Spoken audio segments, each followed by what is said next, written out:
Salam saudara sekalian yang dikasihi oleh Tuhan, salam sehat, salam bahagia. Kita akan kembali bersama-sama merenungkan kebenaran firman Tuhan. Dan tema hari ini adalah ciri-ciri seorang hamba Kristus. Ciri-ciri seorang hamba Kristus. Saudara sekalian, kita adalah orang yang melayani Tuhan sebagai pendeta. Saudara, apa yang kita harapkan kepada orang lain tentang pandangannya kepada kita?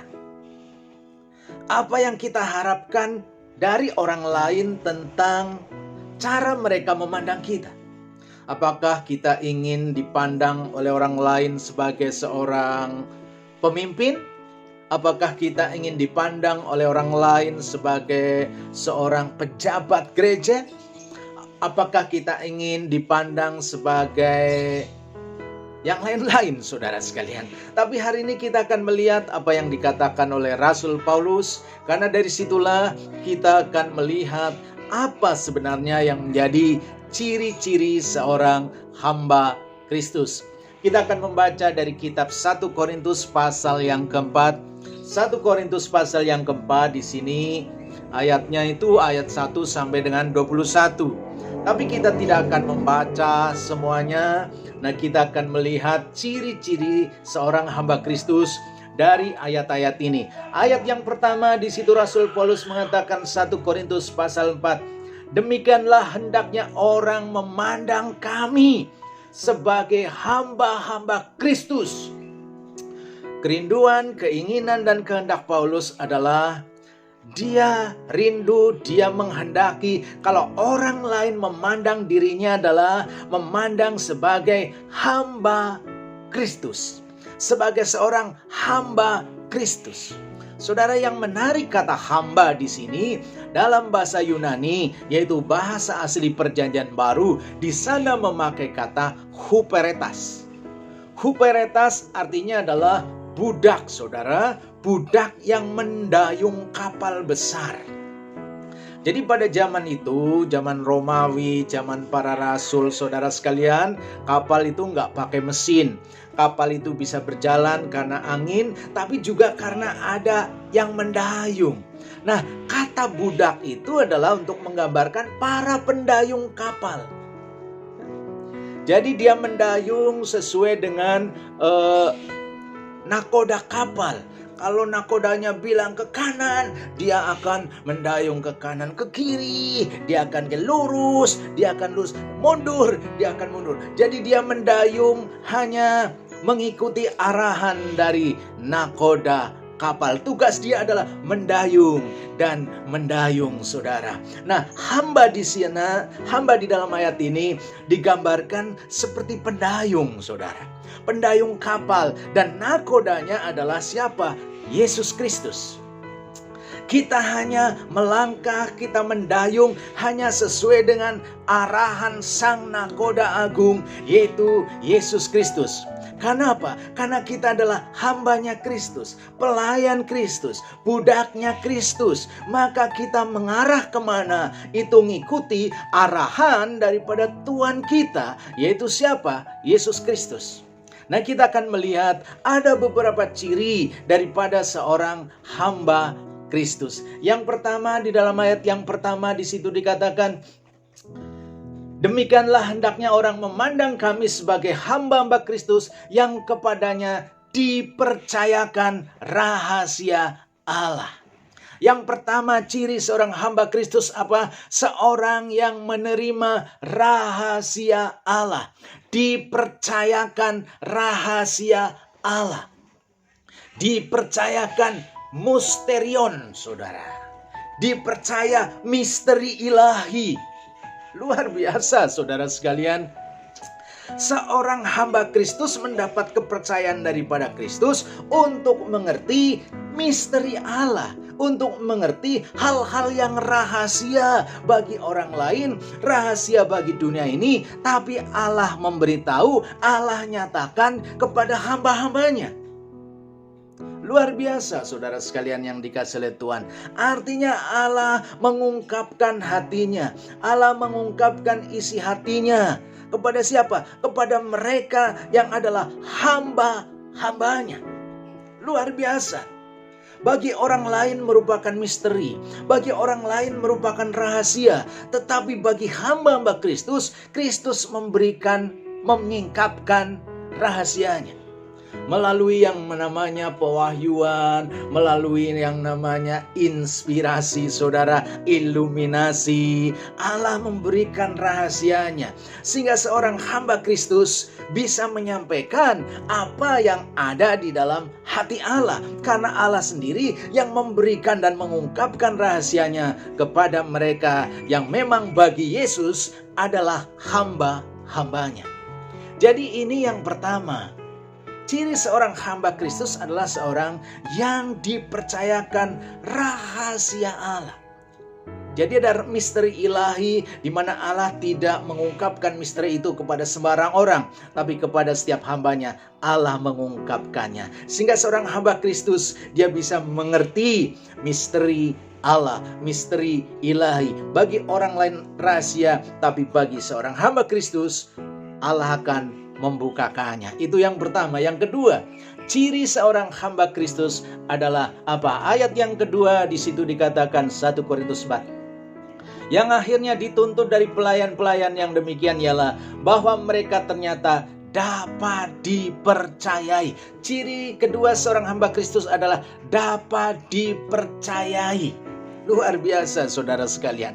Allah mempercayakan sesuatu kepada mereka yang memang merupakan hambanya. Mempercayakan dalam banyak hal. Allah percayakan yang namanya karunia, lebih lagi Allah percayakan yang namanya seseorang untuk menjadi jemaatnya, untuk menjadi orang yang perlu dilayani. Allah percayakan. Jadi bukan saja dipercayakan rahasia Allah, tapi Allah akan mempercayakan hal-hal lain di dalam hidupnya. Saya percaya di dalamnya termasuk apa? Termasuk harta. Bukan saja jiwa, tapi juga harta. Ada kepercayaan yang Allah berikan. Semakin setia seorang hamba Kristus, maka dia akan semakin diberi kepercayaan lebih dan lebih lagi. Itu yang kedua. Yang ketiga, ciri seorang hamba Kristus adalah yang keenam. Saya akan baca ayat yang ke-6.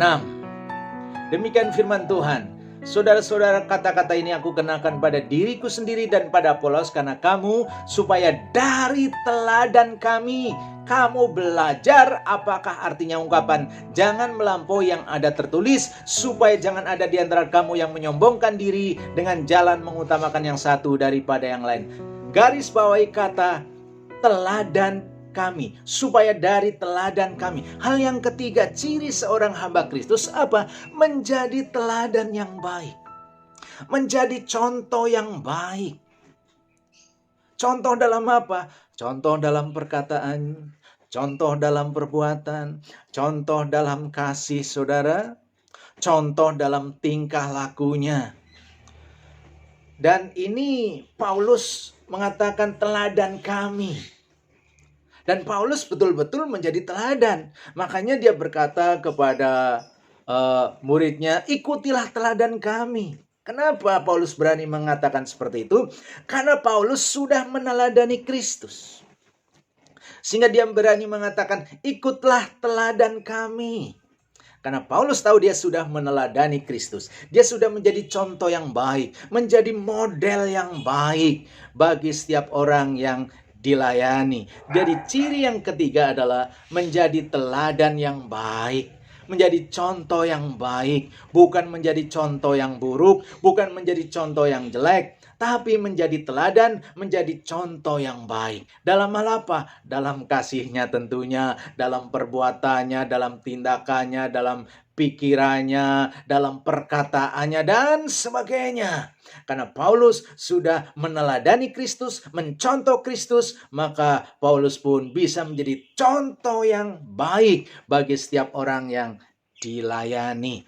Itu yang ketiga. Yang keempat, saudara, ciri daripada seorang hamba Kristus adalah di dalam ayat 9 dan 10 di sana dikatakan, ayat 9 dan 10.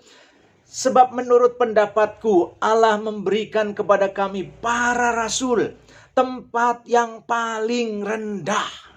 Oh, luar biasa saudara sekalian. Paulus mengatakan, sebab menurut pendapatku Allah memberikan kepada kami para rasul. Ingat, para rasul. Tempat yang paling rendah. Saudara sekalian, ciri seorang hamba Kristus apa? Menyadari dirinya berada di tempat yang rendah. Bahkan Paulus mengatakan paling rendah. Saudara, tempat yang paling rendah. Jadi seorang hamba Kristus tempatnya kalau bicara rendah berarti di bawah. Tempatnya bukan di atas. Tempatnya bukan di tempat yang maha tinggi, saudara. Tapi dia berada di tempat yang rendah untuk apa? Untuk bisa melayani orang sampai orang yang paling rendah sekalipun. Saudara, kalau dunia ini selalu menganut yang namanya level, selalu menganut yang namanya kasta. Ada kasta bawah, kasta menengah, kasta atas, saudara. Kalau di Bali di sana kan ada kasta Sudra, ada Brahma, ada kasta yang lain lagi, saudara. Itulah manusia. Tapi luar biasa, Paulus di sana mengatakan, kami para rasul berada di yang paling bawah. Artinya kasta yang paling bawah, yang paling rendah. Karena memang namanya saja hamba, namanya saja pelayan. Tugasnya adalah melayani, bukan dilayani. Jadi seorang hamba Kristus itu bukanlah seorang bos. Mungkin dia punya jabatan, tapi tetap dia memiliki hati pelayan. Mungkin dia punya kedudukan, tapi hatinya adalah hati hamba. Dia tetap berada di tempat yang rendah. Dia tetap bisa melayani semua orang sampai tingkat yang paling bawah sekalipun. Saudara sekalian, kenapa Yesus kok memilih lahir di tempat yang kotor, yang hina, saudara?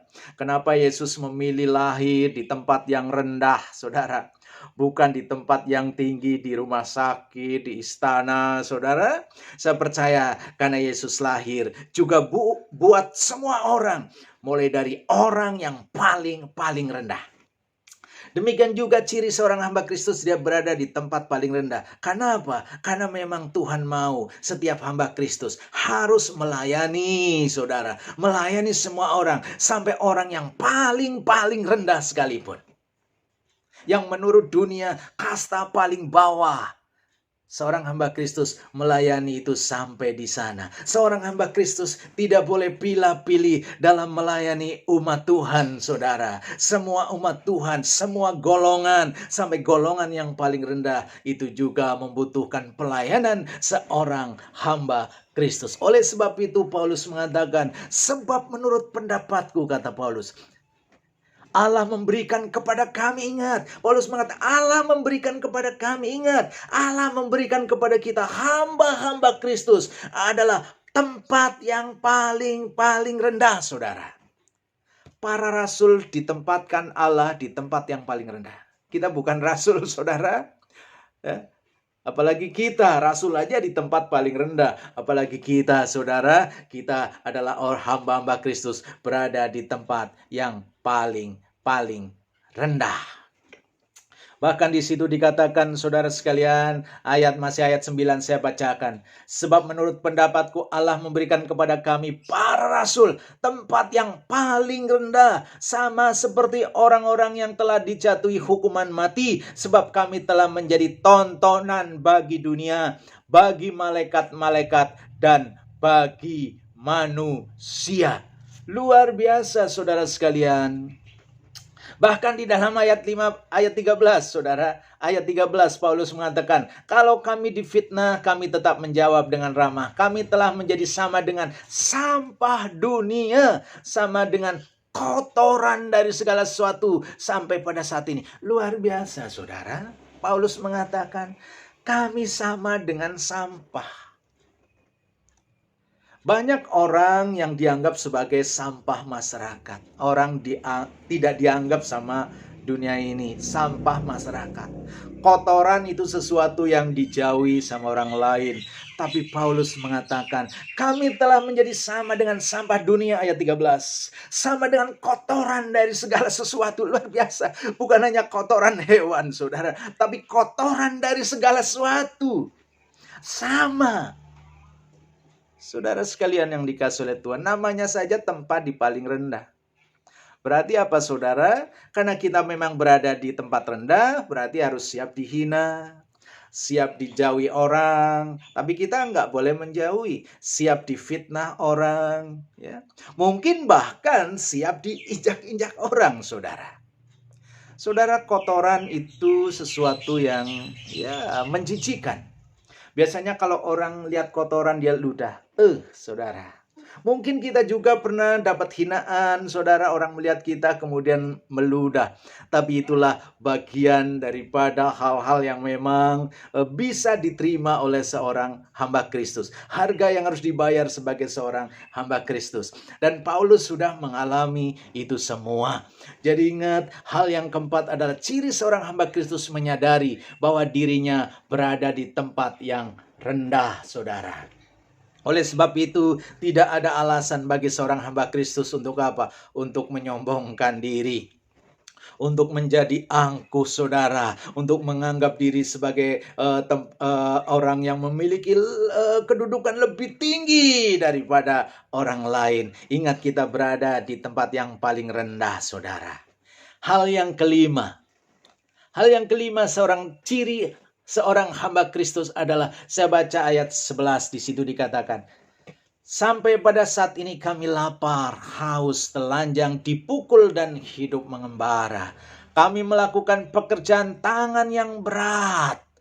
Kalau kami dimaki, kami memberkati. Kalau kami dianiaya, kami sabar. Kalau kami difitnah, kami tetap menjawab dengan ramah. Saudara sekalian, ciri seorang hamba Kristus adalah ketika diperlakukan tidak adil, tidak membalas dengan ketidakadilan. Ciri seorang hamba Kristus adalah ketika diperlakukan tidak adil oleh dunia ini, tapi tidak membalas dengan ketidakadilan, tidak membalas dendam. Paulus mengatakan demikian kan, sampai saat ini kami lapar, haus, telanjang, dipukul dan hidup mengembara.